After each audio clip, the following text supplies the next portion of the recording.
Hey guys, Probo1701 here, and today I'm going to talk about 5 collector's items that I regret that I missed out on, that I wish I had gotten looking back in retrospect. There's several of them. I think most collectors have been through this at one point or another, but we're just going to talk about kind of 5 of them, although some of them include multiple items, to be honest.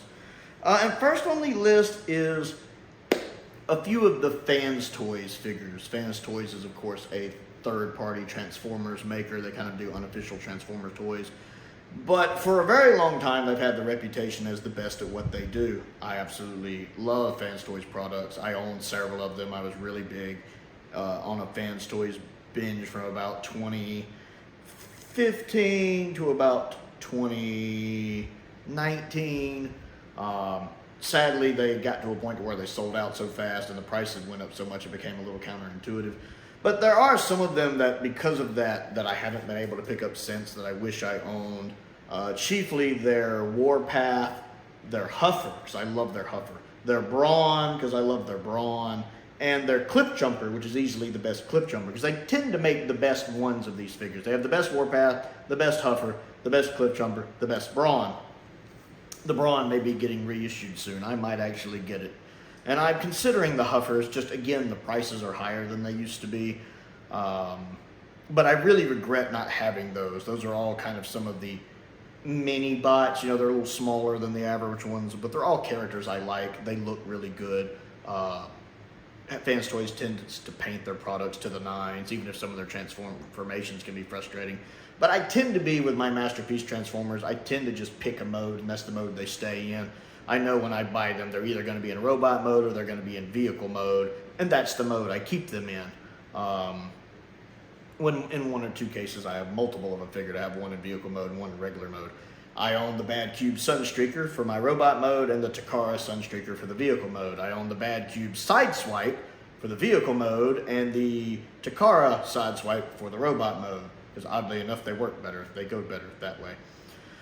So all of those would have been robot mode. I really like the way the robot mode looks on them. That Huffer is painted to the nines and it looks gorgeous. Next on the list, sticking with Fans Toys, but I count it as a separate entry.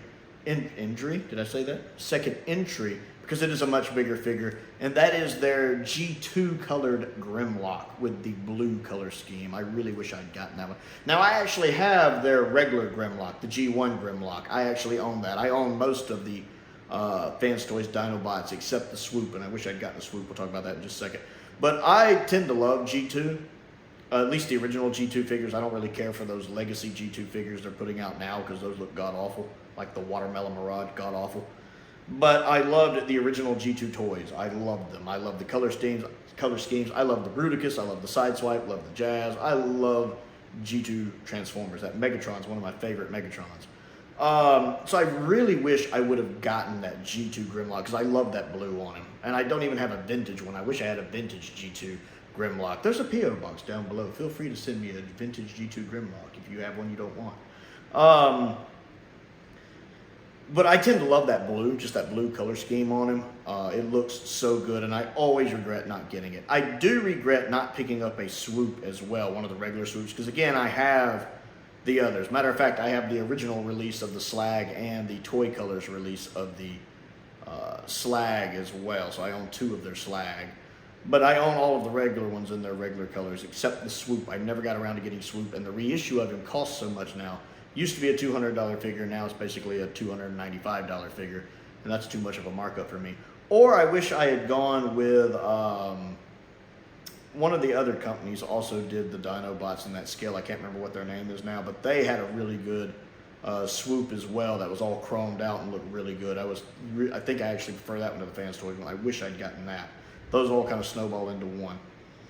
Next on the list is some Classics figures, the Masters of the Universe Classics line. Now, I own several of them, as you've seen in the background in some of my other videos. I actually have some of them right up here out of camera range. But I only collected a lot up to about 2014, 2015, and then just because of money reasons, I didn't make as much as I did now, as et cetera, et cetera, et cetera. I can't talk today. I kind of fell off, and as a consequence, I didn't get a lot of the Snake Man. The only Classics Snake Man I own is King Hiss, the vintage styled King Hiss, because I don't really like the 2002 design for King Hiss. It's okay, but I don't care for it. I much prefer the 80s King Hiss. King Hiss has always been my favorite of the Snake Men. I just love him. I loved that vintage toy so much. I still own a vintage King Hiss, and I just recently got the Origins King Hiss. So I really love that 80s style King Hiss. So I do have my classics version of that, and I have him in his snake form at the moment. He's actually right over there. But I never got any of the others, and I really regret that. I especially want Snakeface. Of all of the classics ones I don't have, Snakeface is the one I want the most. But I would have liked to have gotten Rattler and, oh Lord, I can't remember his name. Squeeze. I like Squeeze a lot. Tongue Lasher. And Cobra Khan, even though he's not technically a Snake Man. I would have loved to have gotten them, and I just sadly never did. There's a few other figures in the range, like the Stone Dar and Rockin' I wish I could have gotten, and a handful of others. But it was mostly the Snake Men I was disappointed, because I really like the Snake Men. They're a cool creature design and a lot of original tooling in the original 80s line. So I really regret missing out on some of the later classic figures that I didn't get a chance to get. I never got the classics Laser Light and Laser Sword, He-Man, and Skeletor either, and I wish I'd gotten those as well. Same thing with the classics Terraclaw Skeletor. I never got that, and I wish I had. And now they're much pricier on the secondary market. Next on the list, sticking with the He-Man universe, is the Super 7 Snake Mountain. I really wish I could have gotten that. It looks fantastic. Now, I actually have the Classics Castle Grayskull. The one Mattel did is actually right over there. It pops up occasionally in the background of videos. And I love my Classics Castle Grayskull. It is phenomenal. One of the set pieces of my living room. And I actually use it with my Origins figures. It really lends to the scale of how big the castle looks when you have your Origins figures on it, which is a smaller scale. So I love having it as a decorative piece for my Origins figures to battle at. And I would love to have Snake Mountain sitting next to it with more figures, because the Super 7 Snake Mountain is fantastic. It's just gorgeous. I love it. I love watching reviews of it, pictures of it. It's just when it originally came out, it was $600. And at the time, that seemed like crazy expensive money for these sets, because I had the Castle Grayskull was only $250 because I had pre-ordered it when Mattel announced it, and that was only $250 plus like $50 shipping. Whereas this thing, the Snake Mountain, was like $600 plus like $150 shipping. That just seemed insane money to me at the time. Now for nowadays, that's not bad, because inflation post-COVID is ridiculous. Everything's so much higher, and I make more money now, so things seem a little more reasonable. But back then, the cost versus my income, it just seemed ludicrous. There was no way. The wait time on it was so long that I just couldn't afford to get it. And considering what it goes on the secondary market for now, $1,200, $1,300, $1,500, it's just, that's ludicrous. I regret not being able to have it next to my Classics Castle Grayskull, because it's a beautiful, beautiful set. Super 7 really knocked it out of the park. And the number one on my list for the moment is the Ramen Toys Gullwing, which is basically their third-party take on the Mask Thunderhawk from the 80s cartoon Mask Mobile Armored Strike Command, the red Camaro that Matt Tracker drove. I should have pre-ordered this. I missed the early bird special because I didn't know about it until it was over, and I didn't know if I wanted to pay $170 for it, and I kind of hemmed and hawed on it so long that the pre-orders sold out. I didn't realize that once the pre-orders sold out, that was it. I figured it would just still be for sale when it came out, until one day I checked the page and it said sold out, and I kicked myself because I love Mask. Matter of fact, I've got my original 80s Thunderwing right here. I owned like 2 or 3 of these as a kid, and this is one I've bought since. I absolutely love this. It's one of my favorite collectibles. It and my Condor, which is up there. They're my 2 favorite Mask vehicles. They're the ones I had first when I was a kid. I had a few others, but those were the first ones I got. That does not want to stay closed. There we go.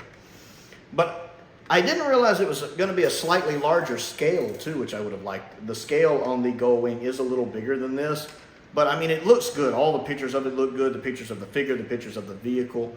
I really regret missing out on that. If I had known just how good it was going to look, how good the packaging was going to look, and the fact it was going to be an even larger scale than this, I would have definitely plopped down the $170. I just missed out on it because I waited too long, and now I am kicking myself over it.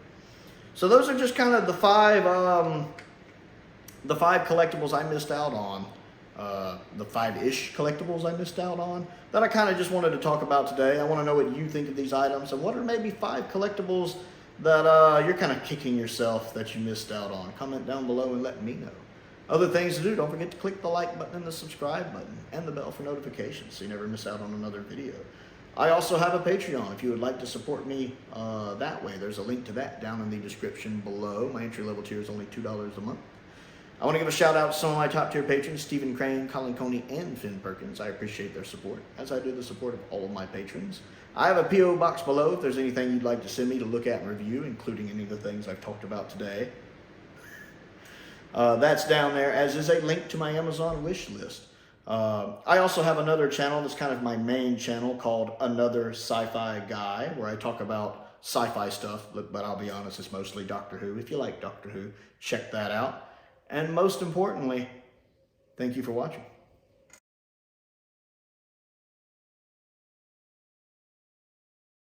Hey guys, Probo1701 here, and today I'm going to talk about 5 collector's items I am sad I missed out on, or that I regret that I missed out on, or that I regret buying.